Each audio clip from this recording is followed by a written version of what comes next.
Então, qual seria o limite da liberdade de expressão? Há um limite para a liberdade de expressão? Do que é composta a nossa liberdade de expressão, que é realmente um dos bens mais importantes que o ser humano conquistou, né, na civilização, na democracia.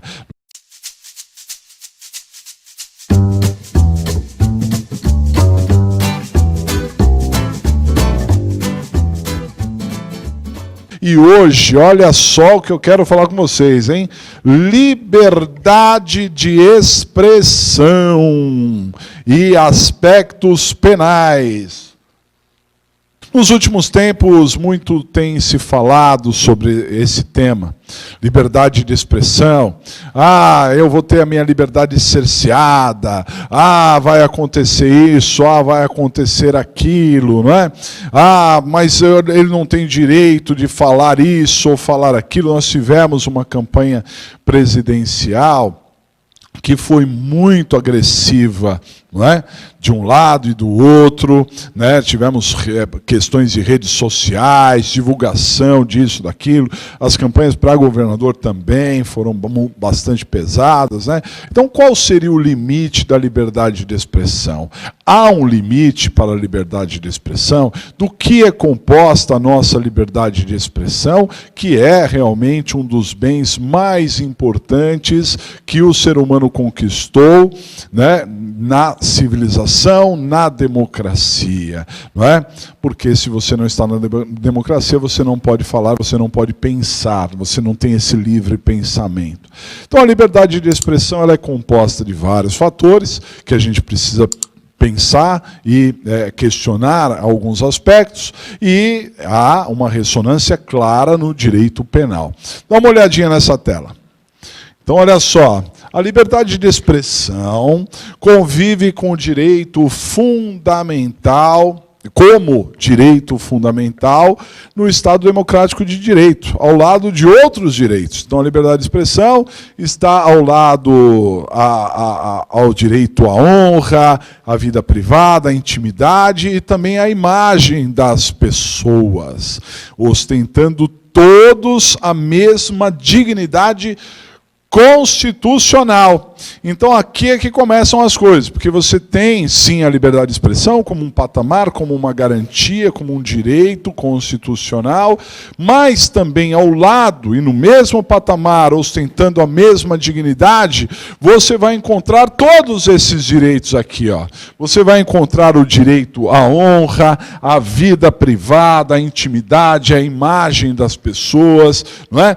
Todos esses direitos acabam ostentando o mesmo patamar, não é?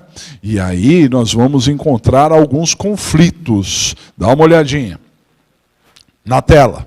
Olha só. O exercício concomitante desses direitos, de todos esses direitos, enfrenta complicações, não é? Entre a harmonia e o conflito, harmonizar esses direitos e ter o conflito entre esses direitos. Até que ponto a liberdade de expressão pode ser efetiva sem lesar com o seu exercício um dos outros direitos? Esse é um ponto fundamental, não é? Então eu tenho a liberdade de expressão, mas até que ponto que eu posso avançar? Quando que essa liberdade de expressão vai atacar e vai ferir outros direitos, né? Outra pergunta se faz necessária, dá uma olhada. Como conciliar o exercício da liberdade de expressão com a inviolabilidade da vida privada, da intimidade, da imagem, não é? Se discute mundialmente, inclusive, o direito ao esquecimento. Não é? Se discute. Poxa, eu quero ser esquecido. Me deixem em paz. Eu quero que coloquem no Google o meu nome e não apareça nada. Não é? Hoje, experimenta, você coloca o seu nome no Google, vai aparecer alguma coisa, vai aparecer alguma informação. Alguém vai ter acesso a você. Muitas pessoas vão descobrir o seu telefone, o seu e-mail, vão descobrir aonde você mora, vão entrar em contato com você. Isso para o bem e para o mal. não é? Para o bem e para o mal. Muitas pessoas se reaproximam, muitas pessoas conseguem fazer negócios, conseguem ter contatos, exatamente por essas ferramentas que a vida moderna nos traz. Mas outras pessoas perdem a sua paz a partir de então, né? Então, é uma questão muito complexa essa, do direito, do esquecimento, de ser esquecido, me deixe em paz, né? Nós tivemos um cantor popular brasileiro, um dos maiores compositores, né, do final aí do século XX, né, na década de 70, 80, que foi o Belchior, um cantor cearense, e que ele fez um sucesso estrondoso e depois se recolheu, não aguentava, sumiu, ele conseguiu sumir, uma pessoa de um sucesso gigantesco e que acabou se isolando, morreu em decorrência de problemas, né, de saúde, mas os seus últimos anos foram totalmente reclusos, né, sem que a sua intimidade conseguisse ser violada. É uma questão bastante importante. Dá uma olhada nessa tela. Então, a liberdade de expressão constitui um dos fundamentos essenciais de uma sociedade democrática. E compreende, olha só, importante entender isso, as informações consideradas como inofensivas, indiferentes ou favoráveis. Há muitas informações que são inofensivas e favoráveis, boas.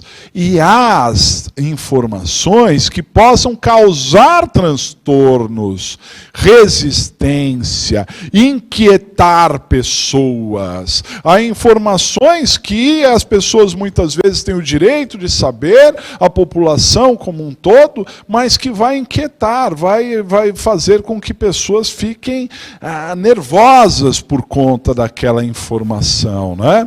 Então a liberdade de expressão é muito complexa. Vamos lá, dá uma olhadinha. A democracia somente existe, somente podemos falar em democracia, a partir da consagração do pluralismo de ideias e pensamentos, da tolerância de opiniões e do espírito aberto ao diálogo. Então são 3 pontos fundamentais: pluralismo de ideias e pensamentos, tolerância de opiniões e espírito aberto. Isso é democracia. Ok? Então você tem ali opiniões que nem sempre batem com a sua, não é? E aí nós precisamos ter tolerância com as opiniões diferentes, as opiniões que não batem com a nossa, né? E o espírito aberto para ouvir, né? O espírito aberto para ouvir, né? Para que não tenha uma resistência a partir de então, né? Há várias concepções no que diz respeito ao direito de liberdade de expressão. Dá uma olhadinha. Então, olha só, há concepções antagônicas que se digladiam, não é? Então, primeiro, a orientação doutrinária, que entende a prevalência dos direitos de personalidade, referidos em detrimento à liberdade de expressão. Então, uma parte da doutrina diz, não, o que vale são os direitos da personalidade, né? A pessoa tem que ser protegida acima de tudo. E a liberdade de expressão ficaria num segundo patamar. E há os defensores da preferência da liberdade de expressão sobre outros direitos, liberdade de expressão acima de tudo e de todos, não é? E aí, senhores, a demarcação de limites de uma zona fronteiriça das liberdades e garantias fundamentais, utilizando-se exclusivamente do direito penal, é a solução preconizada pelo positivismo jurídico para solucionar essas situações conflitivas. Então, dentre essas pessoas que pensam, não, personalidade é o que vale. A outra que pensa, não, liberdade de expressão acima de tudo, não é? Há uma zona fronteiriça aí, há uma resistência, há um conflito, e a doutrina diz, é o direito penal, entra em vigor o direito penal. O direito penal é que consegue fazer uma avaliação justa dos limites, né? Afinal de contas, nós temos essa ideia básica do direito, dá uma olhadinha, que o meu direito termina onde começa o seu direito. Muitas pessoas acham que o direito é absoluto. Em qualquer situação, não, pelo meu direito, eu vou até o fim, eu pago um boi para não entrar na briga, mas depois eu pago uma boiada para não sair dela. As pessoas dizem assim, de uma maneira geral, né? E achando que pelo direito elas podem mergulhar profundamente e elas vão encontrar ali e vão a briga até o fim. Mas, na verdade, há um limite. O nosso direito, qualquer dos nossos direitos, eles têm um certo relativismo. Eles têm que ser analisados dentro de um contexto, né? Já se disse, não sou eu que digo, já se disse por aí, que há uma diferença muito grande no Brasil e em outros países do mundo. E sendo que aqui no Brasil as pessoas dizem, você sabe com quem você está falando? E em outros países, num conflito, as pessoas dizem, quem você pensa que é? Não é? Há uma diferença brutal nessas duas posições. Porque muitas vezes a gente, quem é que você sabe com quem você está falando? Como se você, ou eu, ou qualquer um de nós, fosse mais importante do que qualquer outro ser humano, independente do cargo, independente da função, não é? Como se houvesse diferença entre seres humanos. E em outros países você vê exatamente uma chamada de atenção a esse limite. Quem você pensa que é? Eu não estou me engrandecendo, não estou dizendo eu sou bambambam e você não sabe com quem você está mexendo. Não, eu estou dizendo você que não está sabendo dos seus limites, está avançando, né? Está indo para um caminho e que está acabando por ferir direitos alheios, né? Quando se fala do termo liberdade de expressão, nós temos que analisar essa liberdade de expressão em diversos aspectos, né?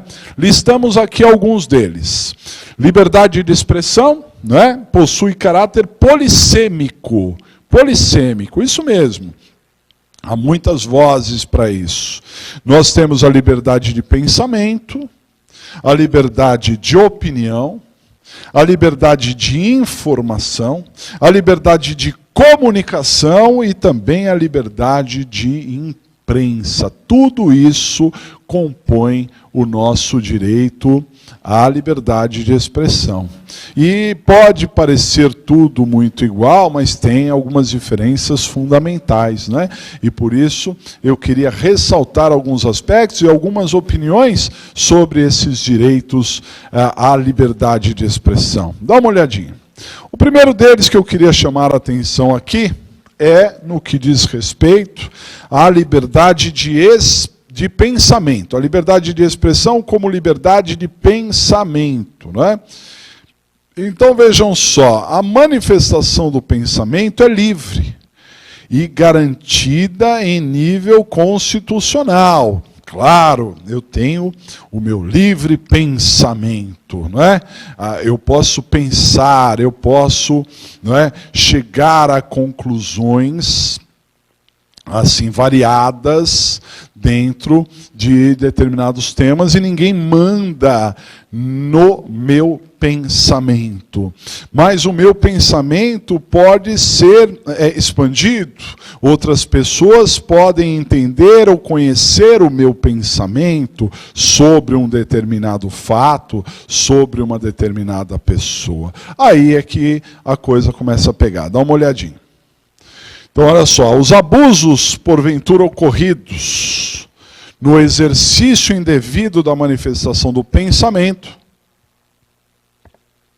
são passíveis de exame e a apreciação pelo poder judiciário, com a consequente responsabilidade civil e penal de seus autores, decorrente, inclusive, de publicação injuriosa na imprensa, que deve exercer vigilância e controle da matéria que divulga. Então, a imprensa tem o dever de ter a vigilância e o controle daquilo que expressam como pensamento. Muitos programas, né, jornalísticos, televisivos, colocam lá, esse não expressa o pensamento da emissora, né? Não expressa o pensamento daquele órgão. Esse é o pensamento da pessoa que está sendo entrevistada, da pessoa que está dando revelando o seu pensamento sobre um determinado assunto, né? Então, ao revelar, eu posso pensar assim, fulano de tal é um filho da mãe, ele é mau caráter, estou pensando tudo isso, mas até revelar esse meu pensamento, vai uma diferença bastante grande nessa minha liberdade que eu teria de expressar o meu, mas é só meu pensamento, pô. Eu só estou pensando isso, né? Eu não tenho provas disso, mas para mim é assim, e pronto, e acabou. Aí é que confunde um pouco, porque às vezes é apenas uma manifestação do pensamento, mas as pessoas em geral podem entender aquilo como se fosse uma notícia, como se fosse uma realidade, e isso pode gerar consequências terríveis. Vamos ver outros slides. A proteção constitucional não engloba não só o direito de expressar-se oralmente ou por escrito, mas o direito de ouvir, assistir e ler. Então eu tenho o meu direito de pensamento, eu tenho o direito de me expressar, de dar a minha opinião, né? Mas não é só isso, eu também tenho o direito de ouvir, assistir e ler. É um outro ponto. Então vejam que coisa importante, né? Eu tenho os meus pensamentos, outra pessoa tem outros pensamentos. Eu estou aqui gravando com vocês, ao vivo, o Benê está cuidando ali da parte técnica, e aí o que acontece? Ele tem a opinião dele. Não é? Ele tem o pensamento dele. E esse pensamento pode ser importante para mim. Então eu quero saber o pensamento dele. Mas o pensamento dele não condiz assim o assado para um padrão. Mas eu tenho o meu direito à liberdade de expressão. Não está só de eu falar, mas também está de eu ouvir, de saber da outra pessoa, de entender o que a outra pessoa tem a dizer, né? Eu quero saber a opinião. E às vezes essa opinião acaba sendo complicada, muitas vezes. Dá uma olhadinha. Consequentemente, será inconstitucional a lei ou ato normativo que proibir a aquisição ou recebimento de jornais, livros, periódicos, a transmissão de notícias e informações, seja pela imprensa falada, seja pela imprensa televisiva, né? Seja pela internet, que seja. Não dá para cercear isso. Claro, a pessoa pode expressar o seu pensamento e falar besteira e falar mal de alguém, mas o que eu não posso é cortar a pessoa do direito dela falar, né? Porque isso feriria o direito das outras pessoas também de ouvir aquilo e filtrar aquilo, né? Dá uma olhada. Proibir a livre manifestação do pensamento é pretender alcançar a proibição ao pensamento e, consequente, obter a unanimidade autoritária, arbitrária e irreal. Exatamente isso, né? Então, eu não posso manifestar o meu pensamento, isso seria tentar buscar um pensamento unitário, né? Unitário, que é sempre arbitrário, autoritário e irreal. Kant dizia para nós o seguinte: há quem diga, a liberdade de falar ou de escrever pode nos ser tirada por um poder superior, mas não a liberdade de pensar. Mas quanto e com que correção pensaríamos nós, se não pensássemos em comunhão com os outros, a quem comunicamos os nossos pensamentos, e eles nos comunicam os seus. Por conseguinte, pode muito bem dizer-se que o poder exterior, que arrebata aos homens a liberdade de comunicar publicamente os seus pensamentos, ele rouba, né? Os seus pensamentos ele rouba. Proibiu de se comunicar, então seria uma forma de roubar os pensamentos também, né? Uma questão bem interessante aí no que diz respeito a essa liberdade de pensamento. Como nós dissemos, a liberdade de expressão ela é dividida em vários patamares, né? E nós temos esse patamar aqui também, que seria a liberdade de opinião. Aqui um pouco diferente da liberdade de pensamento, né? A liberdade de opinião é um pouquinho mais direcionada, vamos dizer assim. Dá uma olhada. Liberdade de opinião. A liberdade de opinião é um direito constitucional que protege todas as pessoas. O direito de manifestar uma posição ou de expressar uma opinião jamais deve ser cerceado, né? Então aqui, quando se fala em opinião, estamos falando em posicionamento. Estamos falando em tomar partido, não é? Em se direcionar, a pessoa se colocar no mundo dentro de uma visão que ele tenha. Então isso não pode ser cerceado, né? Eu posso ser contra, eu posso ser, vamos pensar, a direita, a esquerda, não é? Eu tenho o direito de opinar, eu tenho o direito de me posicionar, eu tenho o direito de que as pessoas saibam o pensamento, não é? E isso seja respeitado, não é? Então é um pensamento direcionado a um determinado posicionamento, uma opinião pública. Dá uma olhadinha. Emitir uma opinião pública sobre a atual conjuntura política não é promover proselitismo partidário. Não é isso. O debate democrático deve admitir a divergência, a expressão livre de ideias, desde que não promovam ataques à própria democracia. Então, veja, e eu quero deixar bem claro, vocês sabem, vocês me conhecem, mas de qualquer maneira eu quero deixar bem claro que não estou eu tomando aqui partido de um ou de outro, da direita, da esquerda. Não é esse o nosso objetivo. O nosso objetivo é falar das liberdades. A liberdade que um tem de falar e se posicionar sobre temas complexos que envolvem a sociedade, não é? E que o outro tem também de se posicionar, né? A nossa vida social, a nossa vida moderna, cotidiana, ela está muito mais complexa do que antigamente, senhores. Hoje a complexidade é enorme, não é?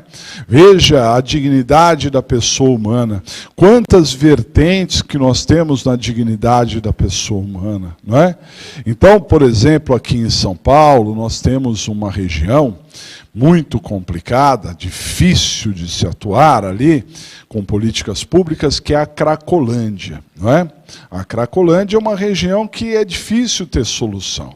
Muitas pessoas ali, usuários de drogas e tal. Então já se tentou implementar algumas políticas de internação compulsória, por exemplo. Aí, vamos pensar, internação compulsória, mas a pessoa tem o direito à dignidade, né, de viver como ela quer viver. né, da forma com que ela deseja. Então, se ela deseja viver daquela forma, ainda que para um restante da sociedade aquilo seja uma forma totalmente equivocada, ainda que aquilo só faça mal para aquela pessoa, ela tem o direito de viver daquela forma. Muitos são verdadeiros zumbis, né, que estão andando pelas ruas da cidade. Muito bem, mas é um direito dele, correto? Bom, mas aí vem um outro e diz, mas espera aí, a pessoa nessa condição, ela não tem a menor condição de pensar sobre o que é melhor para ela. Na verdade, ela não sabe o que é melhor para ela. Então, como é que eu vou deixar a cargo dela decidir o que ela vai fazer na sua vida, se ela não tem condições, né, de decidir o que fazer da vida? Afinal de contas, a dignidade do ser humano também significa protegê-lo dele mesmo. E existe essa forma de pensamento, e que não está equivocada também. Né? Veja, por exemplo, antigamente todo mundo andava de moto sem capacete. Era assim. Em alguns lugares do Brasil ainda é assim. As pessoas ignoram, andam sem capacete, correto? Mas de uns tempos para cá, há uma obrigatoriedade do capacete. Mas se a pessoa cair, só vai fazer mal para ela. Ela que vai morrer, né? Então por que eu obrigo ela a usar capacete? Porque às vezes eu preciso protegê-la dela mesma. Então veja como é complexo isso, né? Aí a gente vai migrar para outros temas, como aborto, né? E outros temas, liberação de drogas e outras coisas. É muito complexo. Mas tem pessoas que têm um pensamento, tem pessoas que têm outro. Muito bem. Tem pessoas que têm uma opinião aí direcionada, tomando partido. Eu sou a favor disso, eu sou contra aquilo. E as pessoas têm que ter esse direito, essa liberdade de expressão no que diz respeito à sua opinião. E essa opinião, dentro de um contexto, tem que ser protegida. Não é? Tem que ser protegida, desde que aquela opinião não seja ataque à democracia. Nem de um lado, nem do outro. Ok? Vamos seguir. A defesa da liberdade de opinião é o contraponto às pressões da opinião pública. Não pode haver ingerências sociais se um ato não atinge outro membro do grupo. Não é? Que isso seria o princípio do dano. Não é? Não posso ter ingerência, né, se isso não atinge o grupo. Os limites da ingerência são, por sua vez, a outra face dos limites da legítima ação livre. O ferir aos outros membros da sociedade, né? Então nós temos aí a liberdade de opinião, contraponto aqui às pressões de opinião política, ok? Seria opinião que deve ser respeitada. Vamos lembrar o que dizia para nós Stuart Mill, John Stuart Mill, dá uma olhada. Então, Stuart Mill dizia: o único motivo que justifica a interferência da lei ou da opinião na esfera individual é a demonstração de que tal conduta concreta, comissiva ou omissiva, causará dano a outrem ou afetará interesse legítimo de outrem. Na parte que diz respeito a si mesmo, a independência de atuação deve ser absoluta, não é?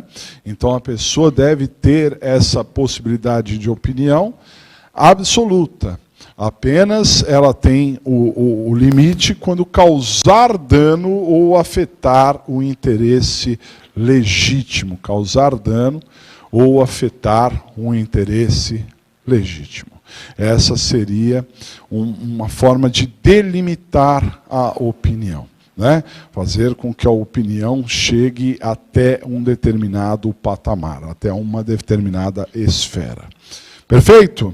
Bom, além da liberdade de pensamento, além da liberdade de opinião, há um outro vértice que é esse aqui.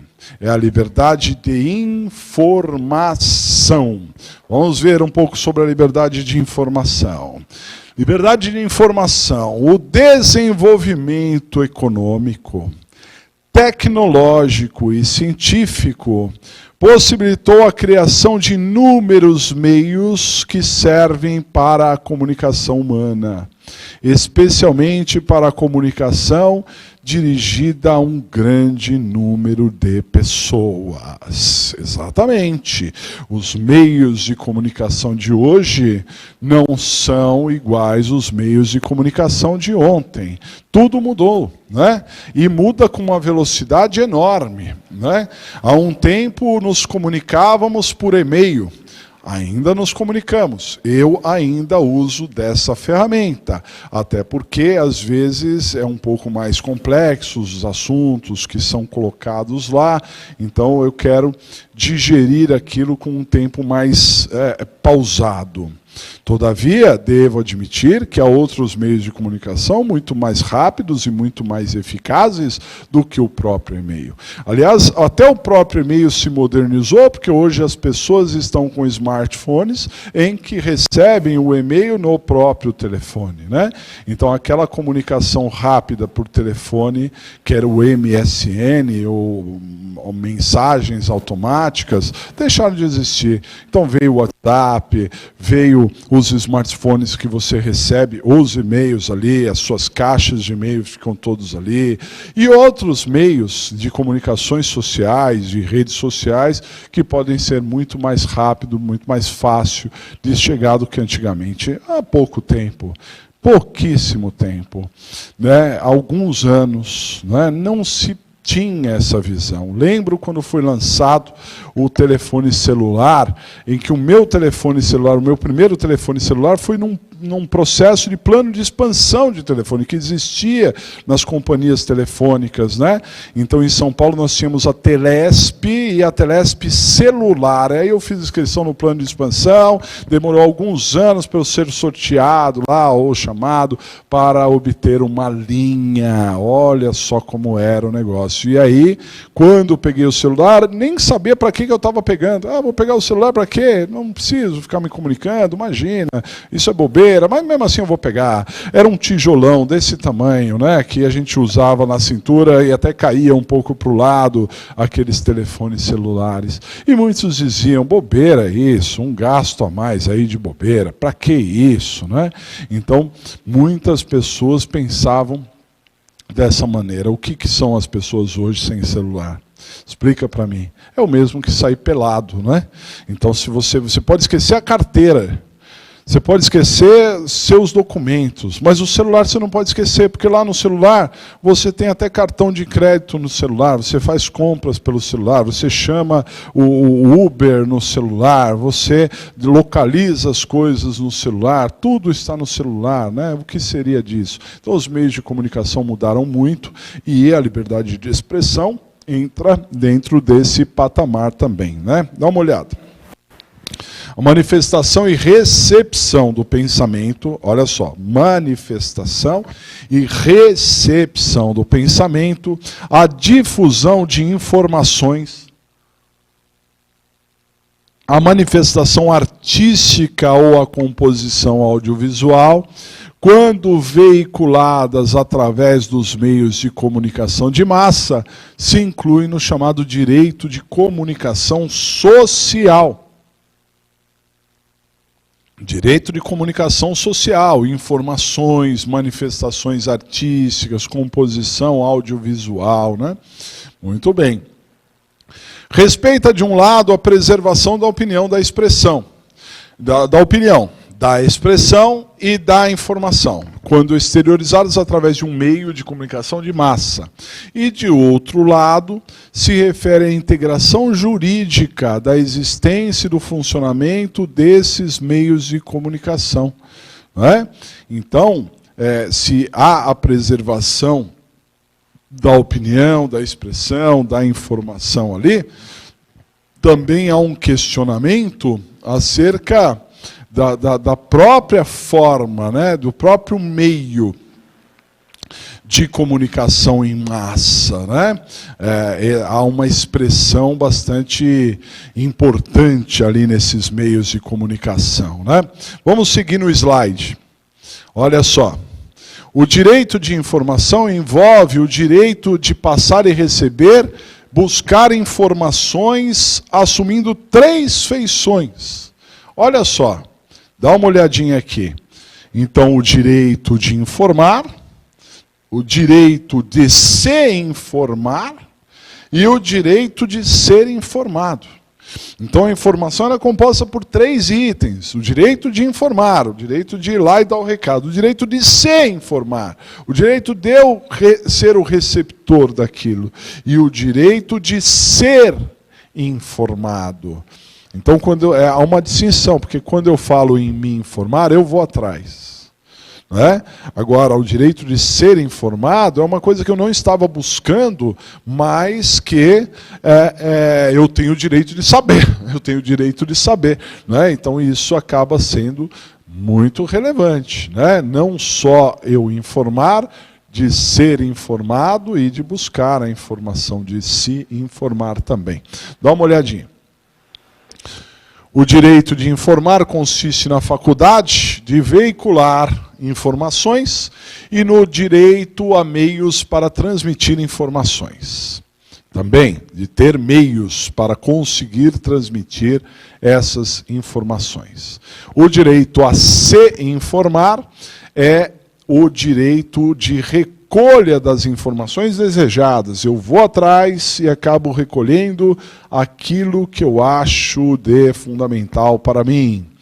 E o direito de ser informado é o direito de ser mantido constantemente e integralmente informado. De eu não me tornar um alienado, uma pessoa que não sabe o que está acontecendo no mundo, não é? Isso também há o direito aí da liberdade de expressão.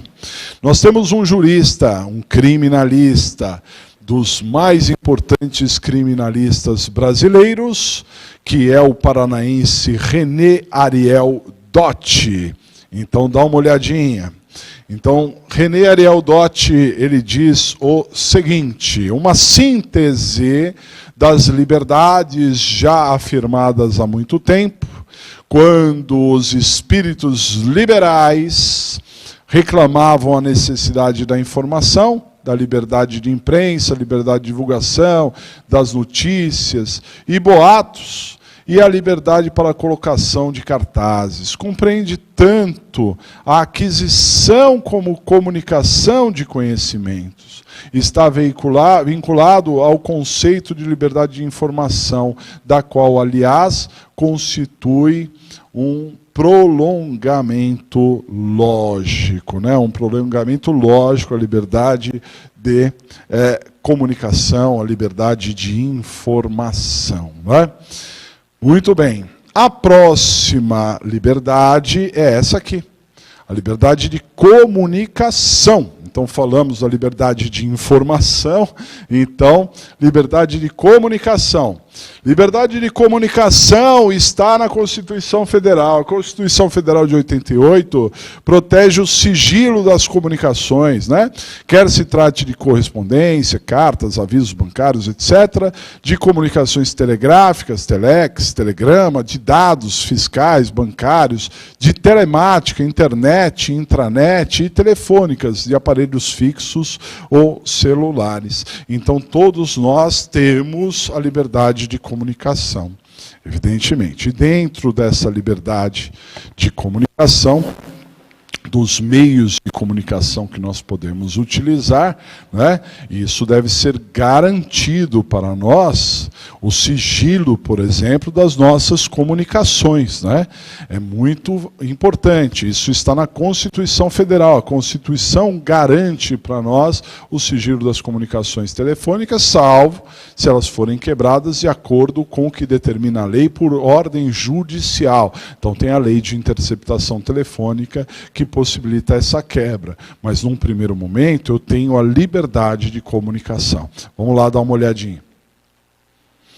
Então, a liberdade de comunicação consiste num conjunto de direitos, formas, processos e veículos que possibilitam a coordenação de forma desembaraçada da criação, expressão e difusão do pensamento e da informação em consonância com o que ditam os incisos 4º, 5º, 9, 12 e 14 do artigo 5º da Constituição Federal, combinados com o artigo 220 a 224 da Constituição Federal, né? Então essa é uma liberdade de comunicação. A liberdade de comunicação compreende nos termos da Constituição as formas de criação, expressão e manifestação do pensamento e de informação, e a organização e manifestação de pensamento, esta sujeita ao regime jurídico que é especial, né? Manifestação do pensamento, informação, organização e manifestação de pensamento. Então, é algo um pouco mais complexo, né? Dentro dessa organização, a forma organizada dos meios de comunicação. Por isso, dá uma olhadinha. As formas de comunicação regem-se pelos seguintes princípios básicos. São eles: A. Observado o disposto na Constituição, não sofrerão qualquer restrição, qualquer que seja o processo ou veículo por que se exprima, né? Então, não pode haver nenhum tipo de cerceamento nas comunicações. Nenhuma lei conterá dispositivo que possa constituir embaraço à plena liberdade de informação jornalística. Não pode haver embaraço a essa comunicação. E é vedada toda e qualquer forma de censura de natureza política, ideológica e artística. Isso também é a regra. Não há de se ter nada, nenhum tipo de cerceamento, não é, aos direitos de comunicação e também à censura. Já foi o tempo da censura. Vamos ver outras questões. D. A publicação de veículo impresso de comunicação independente da licença da autoridade. Então as pessoas têm o direito de imprimir para comunicar pessoas. Imprimir e comunicar, não é? Os serviços de radiodifusão sonora e os de sons e imagens dependem de concessão, permissão ou autorização do Poder Executivo Federal, sob controle sucessivo do Congresso Nacional, a que cabe apreciar o ato no prazo do artigo 64, parágrafo 2º e 4º, né, 45 dias que não correm durante o recesso parlamentar. Aí é diferente, né, regulado por lei a radiodifusão sonora e sons e imagens, né? E os meios de comunicação social não podem, direto ou indiretamente, ser objeto de monopólio. Também isso cercearia a capacidade de comunicação social tendo monopólio. Não podemos ter monopólio por aqui. Ok? Bom, a última vertente que nós temos acerca da liberdade de expressão é essa aqui, a liberdade de imprensa. E a liberdade de imprensa, ela se dá por conta disso. A liberdade de imprensa é a capacidade de um indivíduo de publicar e dispor de acesso à informação. Usualmente na forma de notícia, através de meio de comunicação em massa, sem interferência do Estado. Capacidade de publicar, de expor a notícia e de receber a notícia. Então, hoje em dia, todos nós, de alguma maneira, viramos jornalistas, né? Estamos aqui, por exemplo, utilizando de um meio social de comunicação que é o YouTube, né? Então, estamos aqui, né, divulgando informações, estamos aqui divulgando pensamentos e tudo mais, né, através da rede social. Hoje eu posso ter uma página na internet e publicar coisas. Aqueles furos jornalísticos, né, bombásticos, em que o jornalista ia atrás da fonte e trazia uma informação em primeira mão, qualquer pessoa pode trazer essa informação hoje, levando essa notícia aos meios de comunicação. A propósito, muitas televisões, muitos canais televisivos, eles recebem informações do público. O público manda foto, o público interage, o público leva a notícia, né? Então, isso é imprensa atualmente. Claro que há de se ter uma responsabilidade enorme quando se fala de imprensa, quando se fala de internet. Não é só a imprensa televisiva, radiofônica, escrita, mas também a internet, principalmente, né? Vamos ver uma opinião aqui, olha só. Então, Fernand Terreau nos diz o seguinte: a noção de informação e meios de informação se justifica desde o momento em que surge a necessidade de um novo termo que não só invoque a imprensa escrita, mas o conjunto das grandes técnicas de difusão e os problemas de princípio que suscitam seu emprego no plano social. Assim, como o termo liberdade de imprensa designa a liberdade de expressão exercida através de um meio técnico de difusão do pensamento, como é a máquina, né? Então, é uma forma técnica, um meio de divulgar um pensamento por uma máquina, seja um computador, seja por um microfone, seja por uma câmera de TV ou uma câmera que nós temos aqui no YouTube, né? E completa Fernand Terreau. Dá uma olhada. É máquina de imprimir, e esta designação está justificada ao largo dos séculos XVIII e XIX pela importância e auge alcançado por aquele meio de comunicação durante o século XX. Os descobrimentos científicos, os aperfeiçoamentos técnicos darão à imagem, depois à palavra e às comunicações, uma amplitude semelhante à que foi escrita pela máquina de imprimir, fazendo-se necessário, portanto, falar de liberdade de informação para superar as insuficiências da terminologia anteriormente empregada, né? Porque, conforme a gente disse, as formas de imprensa, as formas de chegar, as máquinas não são apenas aquelas máquinas de imprimir que nós tínhamos antigamente, né? Daí, o STF, ele acabou, há um tempo atrás, fazendo com que não tivéssemos mais a lei de imprensa, né? Então, o STF trouxe aí uma decisão dizendo que a lei de imprensa, que limitava os poderes ali da imprensa, criando crimes por algumas atitudes, que isso não seria mais em consonância com o momento atual. Sinceramente, em outros países, conversando com juristas de outros países, eles não entendem como no Brasil não há lei de imprensa. Eles pensam, não, mas poxa, não tem nenhuma regulação?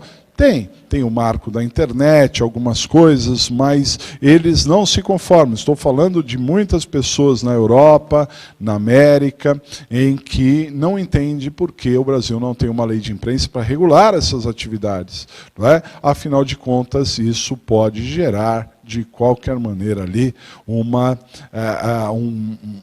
uns exageros que a imprensa eventualmente pode cometer, né? Mas aqui não.